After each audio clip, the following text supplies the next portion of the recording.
Paul, you started off your working career as a diplomat in the Australian Foreign Service, and now you've lived in Europe for many years as a champion of sustainability, involved in all of the international developments and frameworks on corporate responsibility and sustainability.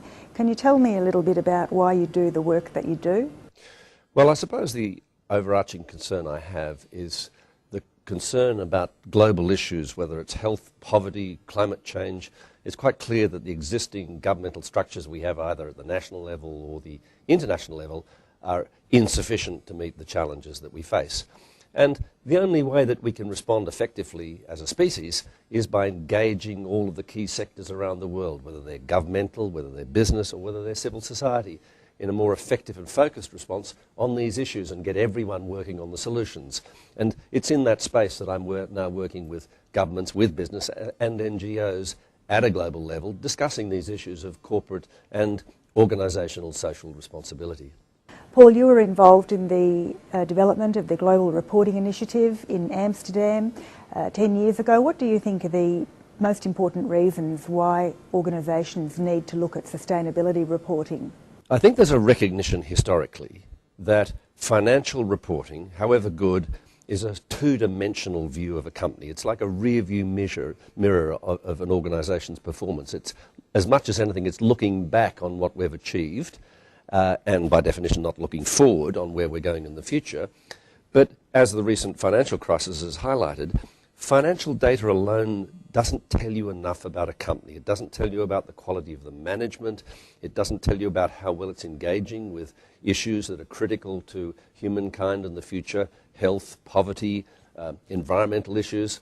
And so extra financial reporting, non-financial reporting, such as what the GRI enables organisations to measure, their economic performance, their social performance, their environmental performance, adds that missing element to understanding an organisation in a three-dimensional way. And that's why it's so critical.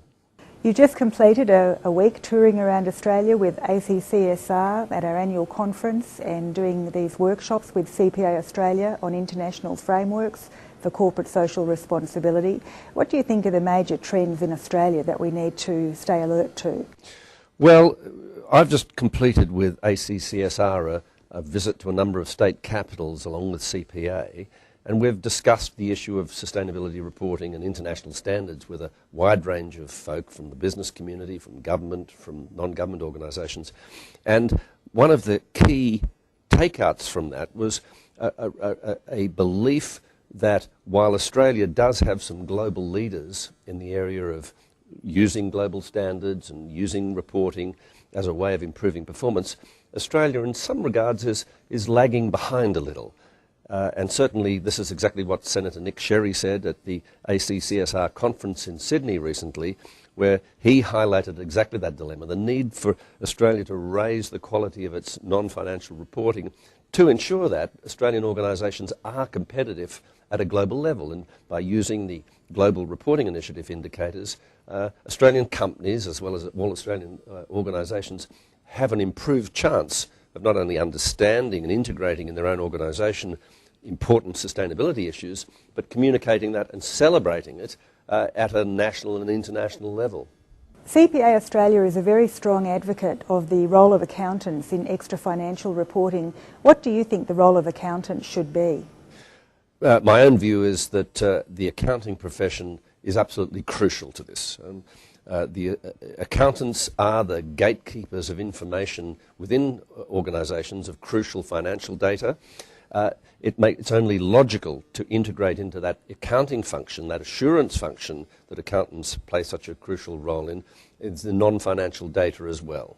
Finally, for an organisation that hasn't yet started its journey into sustainability, what do you advise as the first step? Hasten slowly.